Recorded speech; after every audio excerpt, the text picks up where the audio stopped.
Swimsuit, Chapter 16. The McDaniels' walked behind Marco as Levon noted the driver's odd rolling gait in those cowboy boots and the man's accent. A trace of something, maybe New York or New Jersey. They crossed the arrival lane to a traffic island where Levon saw a newspaper lying face up on a bench. In a heart-stopping double take, he realized that Kim was looking up at him from under the headline. This was the Maui News, and the large black type spelled out Missing Beauty. Levon's thoughts scattered, taking him a few stunned moments to understand that during the 11 or so hours he and Barb had been in transit, Kim had officially gone missing. She wasn't waiting at the hotel. Like the caller said, she was gone. Levon grabbed the paper with a trembling hand, his heart bucking as he looked into Kim's smiling eyes. Took in the swimsuit she was wearing in this picture, probably taken just a couple of days ago. Levon folded the newspaper lengthwise, caught up to Marco and Barbara at the car, asked Marco, "Will it take long to get to the hotel?" "About a half hour, and there's no charge, Mr. McDaniels. The Wailea Princess is paying for as long as you need me." "Why are they doing that?" Marco's voice turned soft. "Well, in light of this situation, sir." He opened the car doors and Levon and Barbara climbed in. Barb's face crumpling when she took the paper, crying when she read the story as the sedan slipped into the traffic stream. The car sped onto the highway and Marco spoke to them, his eyes in the rearview mirror, gently asking if they were comfortable, if they wanted more air or music. Levon thought ahead to checking in at the hotel, then going straight to the police, the whole time feeling as though he'd suffered a battlefield amputation, that a part of him had been brutally severed and that he might not survive. Eventually, the sedan crawled down what looked like a private road, both sides masked in purple flowering vines. They drove by an artificial waterfall, slowed to a stop in front of the Grand Port Cocher entryway of the Wailea Princess Hotel. Levon saw tiled fountains on both sides of the car, bronze statues of Polynesian warriors rising out of the water with spears in their hands on one side, outriggers filled with orchids on the other. Bellhops in white shirts and short red pants hurried toward the car. Marco opened his door, and as Levon walked around the sedan to help Barb, he heard his name coming at him from all directions. People were running toward the hotel entrance, reporters with cameras and microphones, racing toward them. Chapter 17. 10 minutes later, Barb was dazed and jet-lagged as she entered a suite that on another day and in different circumstances she would have thought magnificent. If she had peeked at the rate card behind the door, she would have seen that the charge for the suite was over $3,000 a day. She walked into the heart of the main room, as good as sleepwalking, seeing but not taking in the hand-knotted silk carpet, a pattern of orchids on a pale peach ground, the tapestry upholstered furnishings, the huge flat-panel television. She went to the window, looked out at the beauty without really seeing it, just looking for Kim. There was a gorgeous swimming pool below, a complicated shape like a square laid over a rectangle, with circular jacuzzis at the shallow end. A fountain like a champagne glass in the middle spilled water over the children playing. She scanned the rows of pure white cabanas around the pool, looking for a young woman in a chaise sipping a drink, Kim sitting at the poolside.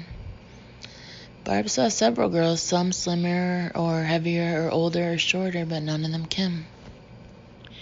She looked out beyond the pool, saw a covered walk, wooden steps going down to the beach dotted with palm trees, fronted by the sapphire blue ocean, nothing but water between the edge of the beach and the coast of Japan. Where was Kim? Barb wanted to say to Levon, "I feel Kim's presence here," but when she turned, Levon wasn't there. She noticed an ornate basket of fruit on the table near the window and went to it.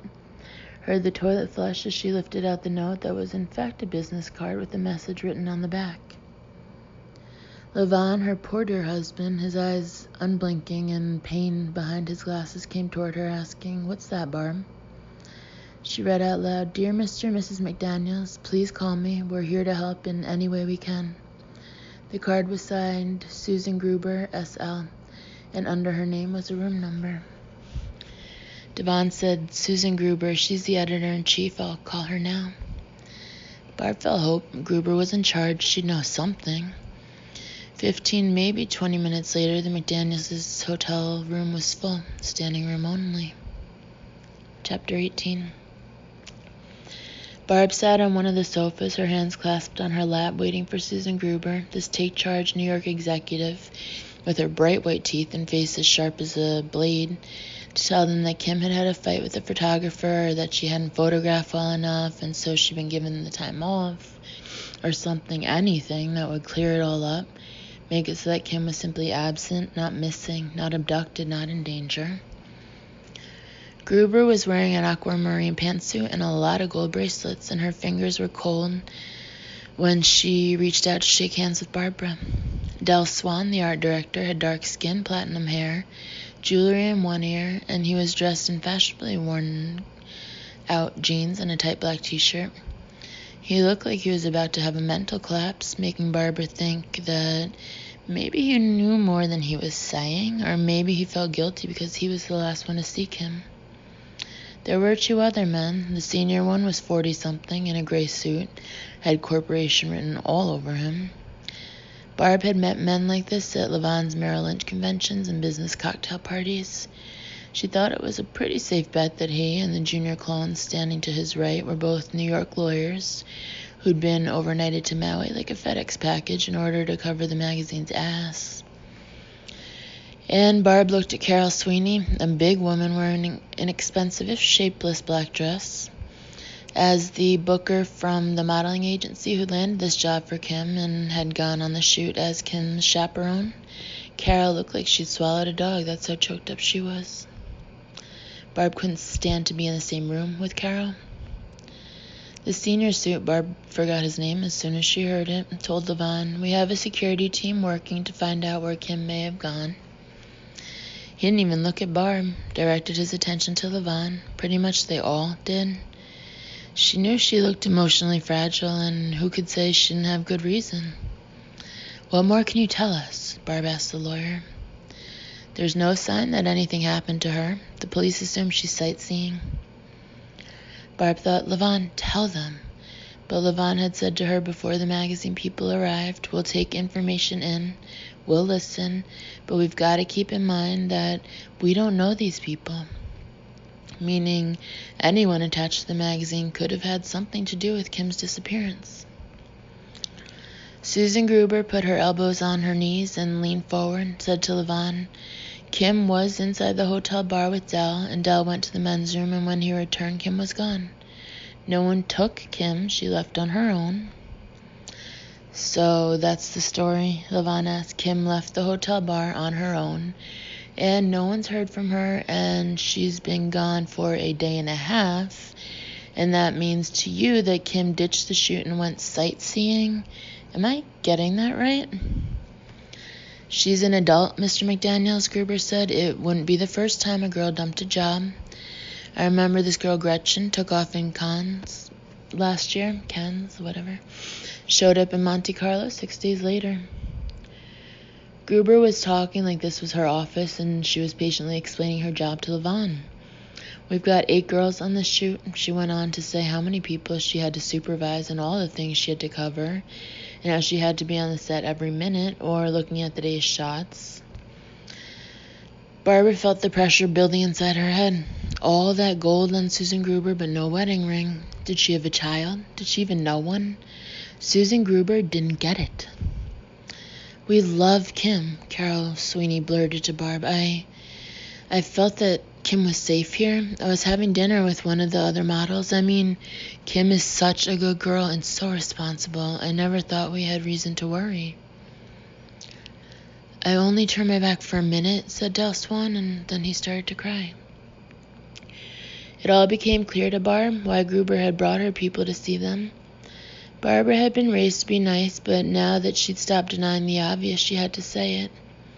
You're not responsible? Is that why you're all here? To tell us that you're not responsible for Kim? No one met her gaze. We've told the police everything we know, said Gruber. Levon stood up, put his hand on Barb's shoulder, and said to the magazine people, "Please call if you learn anything. Right now, we'd like to be alone, thanks." Gruber stood, slung the strap of her handbag across her narrow chest, said, "Kim will be back, don't worry." "You mean you hope and pray with every miserable breath you take," said Barbara. Chapter 19. A man stood in the thick of the media gaggle outside the Wailea Princess main entrance, waiting for the press conference to start. He blended in well, appeared to be a guy living out of a duffel bag, maybe sleeping on the beach. He had on sports sunglasses wrapped around his face like a windshield, even though the sun was going down. Dodgers cap over his rusty brown hair, vintage Adidas rumpled cargo pants, and hanging down in front of his cheap Hawaiian shirt was a perfect replica of a press pass identifying him as a photographer, Charles Rollins of Talk Weekly, a publication that didn't exist. His video camera was expensive, though, a state-of-the-art Panasonic HD compatible with a stereo microphone boom and a Leica lens costing over $6,000. He pointed the lens at the grand front entrance of the Wailea Princess, where the McDanielses were taking up their positions behind a lectern. As Levon adjusted the mic, Rollins whistled a few notes through his teeth. He was enjoying himself now, thinking that even Kim wouldn't recognize him if she were alive. He lifted his vidcam over his head and recorded Levon greeting the press, thinking he'd like the McDanielses if he got to know them. Well, fuck it anyway, he already liked them. What was not to like about the McDanielses? Look at them. Sweet, feisty Barbara, Levon with the heart of a 5-star general, both of them salt of the fucking earth. They were grief-wrecked and terrified, but still comporting themselves with dignity, answering insensitive questions, even the de rigueur, "What would you say to Kim if she's listening to you now?" I'd say, "We love you, darling. Please be strong," Barbara said with a quavering voice. "And to everyone hearing us, please, we're offering $25,000 for information leading to the return of our daughter. If we had $1 million, we'd offer that." And then Barbara's air seemed to run out. She turned, and Rollins saw her take a hit off an inhaler. And still questions were fired at the supermodel's parents. Levon, have you gotten a ransom demand? What was the last thing Kim said to you?" Levon leaned toward the microphones, answered the questions very patiently, finally saying, "The hotel management has set up a hotline number," and he read it to the crowd. Rollins watched the journalists jumping up like flying fish, calling out more questions, even as the McDanielses were stepping down, moving toward the embrace of the hotel lobby. Rollins looked through his lens, zoomed in on the back of the McDanielses' heads, saw someone coming through the crowd, a semi-celebrity he'd seen on C-SPAN hawking his books. The subject of Rollins' interest was a good-looking guy of about 40, a journalist and best-selling detective novelist, dressed in Dockers and a pink button-down shirt, sleeves rolled up. Kind of reminded him of Brian Williams reporting from Baghdad, maybe a little more rough and ready. As Rollins watched, the writer reached out and touched Barbara McDaniels' arm, and Barbara stopped to speak with him. Charlie Rollins saw an interview with the legitimate press in the making. He thought, no kidding. The peepers will love this. Kim McDaniels is going big time. This is turning into a very big event indeed. Chapter 20. The journalist in the Dockers and the pink shirt? That was me. I saw an opening as Levon and Barbara McDaniels stepped away from the lectern, the crowd closing in, circling them like a twister. I lunged forward, touched Barbara McDaniels' arm, catching her attention before she disappeared into the lobby. I wanted the interview, but no matter how many times you see parents of lost or abducted children begging for their son or daughter's safe return, you cannot fail to be moved. Barbara and Levon McDaniels had gotten to me as soon as I saw their faces. It killed me to see them in such pain. Now I had my hand gently on Barbara McDaniels' arm. She turned and I introduced myself, handed her my card. And lucky for me, she knew my name. Are you the Ben Hawkins who wrote Red? Put It All on Red, yes, that's mine. She said she liked the book, her mouth smiling, although her face was rigid with anguish. Right then, hotel security made a cordon with their arms, a path through the crowd, and I walked into the lobby with Barbara, who introduced me to Levon. Ben's a best-selling author, Levon. You remember we read him for our book club last fall. I'm covering Kim's story for the LA Times, I told Mr. McDaniels. Levon said, if you want an interview, I'm sorry. We're out of steam, and it's probably best that we don't talk further until we meet with the police. You haven't spoken with them yet? Levon sighed, shook his head. Ever talked to an answering machine? I might be able to help, I said. The LA Times has clout even here, and I used to be a cop. Is that right? Levon McDaniels' eyelids were sagging, his voice ragged and raw. He walked like a man who'd just run his feet off in a marathon, but he was suddenly interested in me.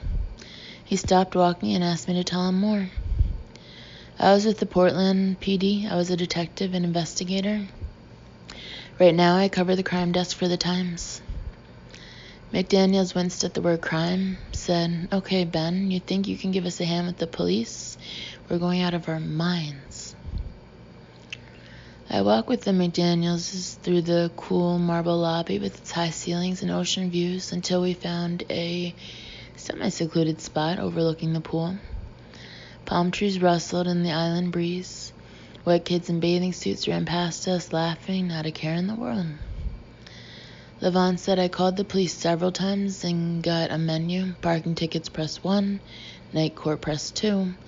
I had to leave a message. Can you believe that? Barb and I went over to the station for this district. Hours were posted on the door. Monday to Friday, 8 to 5. Saturday, 10 to 4. I didn't know police stations had closing hours. Did you? The look in Levon's eyes was heartbreaking. His daughter was missing. The police station was closed for business. How could this place look the way it did, vacation heaven, when they were slogging through 7 kinds of hell? The police here mostly do traffic work, DWI, stuff like that, I said, domestic violence, burglary. I thought but didn't say that a few years ago, a 25-year-old female tourist was attacked on the Big Island by 3 local hoods who beat her and raped her and killed her. She'd been tall, blonde, sweet-looking, not unlike Kim. There was another case more famous, a cheerleader for the University of Illinois who'd fallen off the balcony of her hotel room and died instantly. She'd been partying with a couple of boys who were found not guilty of anything. And there was another girl, a local teenager, who called her friends after a concert on the island and was never seen again. Your press conference was a good thing. The police will have to take Kim seriously, I said. If I don't get a call back, I'm going over there again in the morning, Levon McDaniel said. Right now, we want to go to the bar, see where Kim was hanging out before she vanished.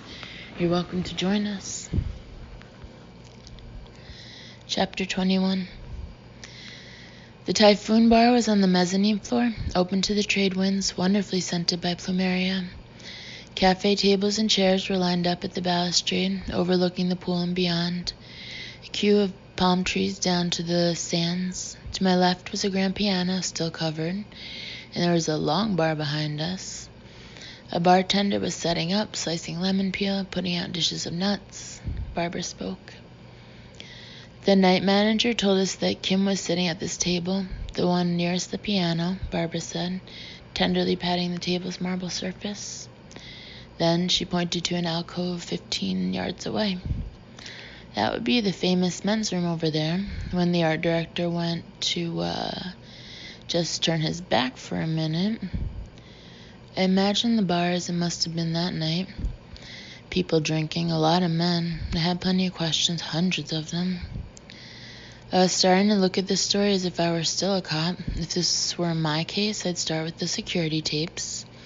I want to see who was in the bar when Kim was there. I'd want to know if anybody had been watching her when she'd gotten up from this table, and who might have paid the check after she left.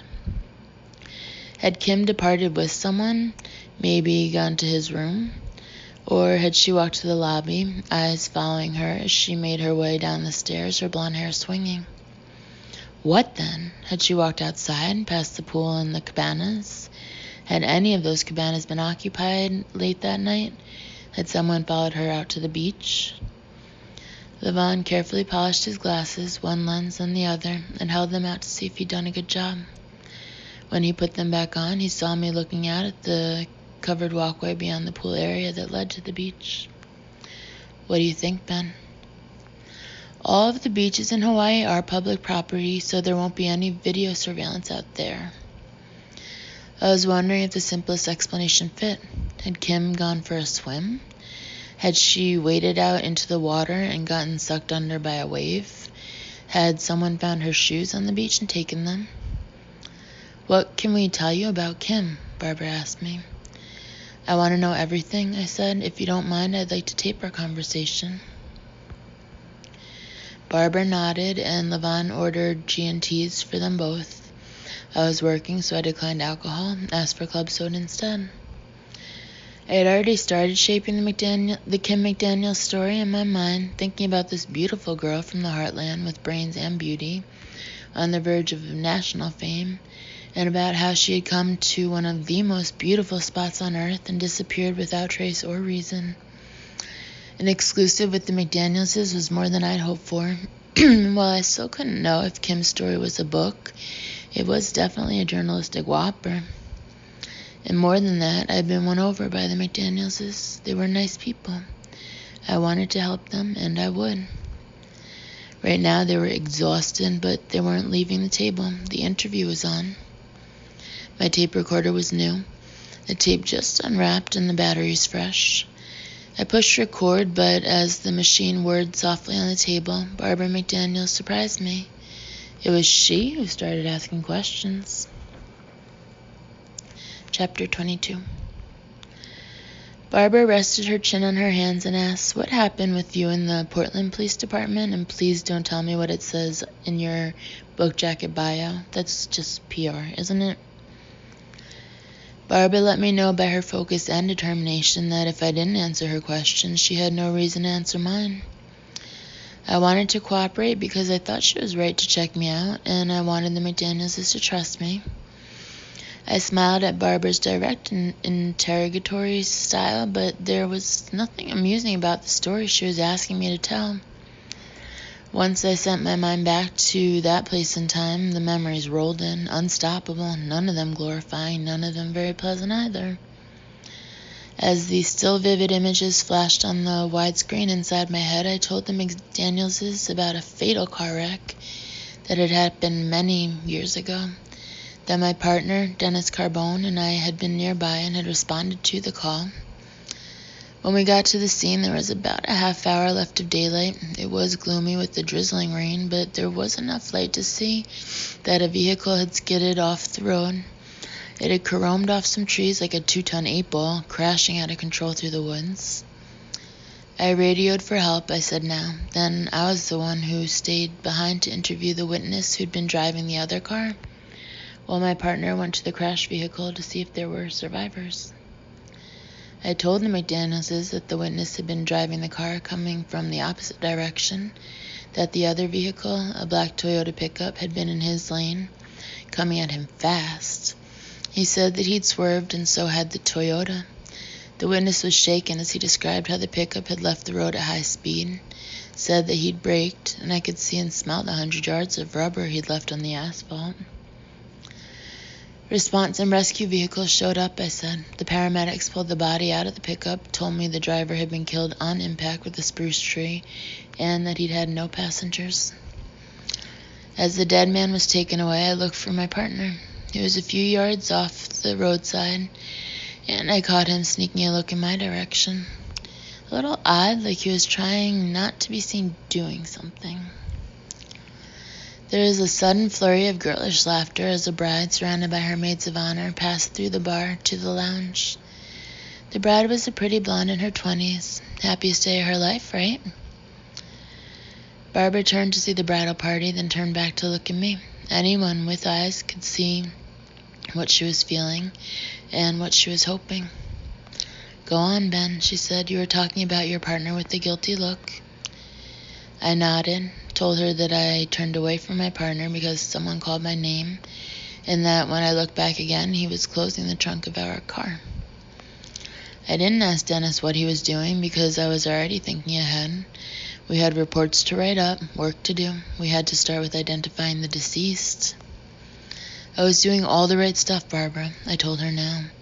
I think it's pretty common to block out things we don't want to see. I should have confronted my partner right then and there. Right then and right there, but I didn't do it. Turns out that sneaky half-seen moment changed my life. Chapter 23. A waitress came over and asked if we wanted to refresh our drinks, and I was glad to see her. My throat was closing up and I needed a break. I'd told this story before, but it's never easy to get past disgrace, especially when you didn't earn it. Levon said, I know this is hard, Ben, but we appreciate your telling us about yourself. It's important to hear. This is where it gets hard, I told Levon. He nodded, and even though Levon probably had only 10 years on me, I felt his fatherly concern. My second club soda arrived, and I stirred at it with the straw. Then I went on. A few days passed. The accident victim turned out to be a small-time drug dealer, Robbie Snell, and his blood came back positive for heroin. And now his girlfriend called on us. Carrie Willis was her name. Carrie was crushed by Robbie's death, but something else was bothering her. She asked me what happened to Robbie's backpack. It was red with silver reflecting tape on the back. There was a lot of money in there. Well, we hadn't found any red backpack, and there were a lot of jokes about Carrie Willis having the nerve to report stolen drug money to the police.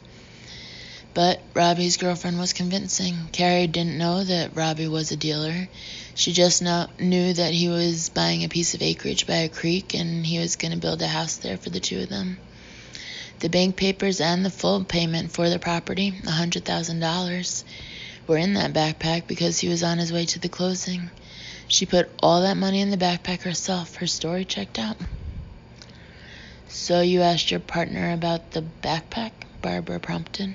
Sure, I asked him, and he said, well, I sure as hell didn't see a backpack, red or green or sky blue pink. So at my insistence, we went to the impound, took the car apart, found nothing. Then we drove in broad daylight out to the woods where the accident happened, and we searched the area. At least I did. I thought Denny was just rustling branches and kicking piles of leaves. That's when I remembered his face getting foxy the night of the accident. I had a long, hard talk with myself that night.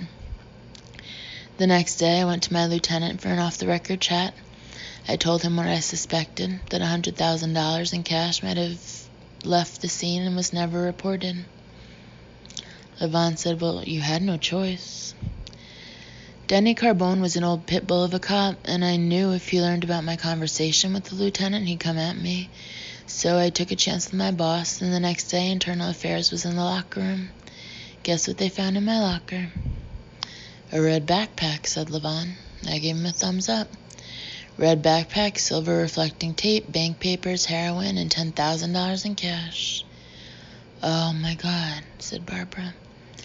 I was given a choice, resign, or there would be a trial, my trial. I knew that I wasn't going to win in court. It would be the he said, and the evidence, some of it anyway, had been found in my locker. Worse, I suspected that I was getting hung with this because my lieutenant was in on it with Denny Carbone.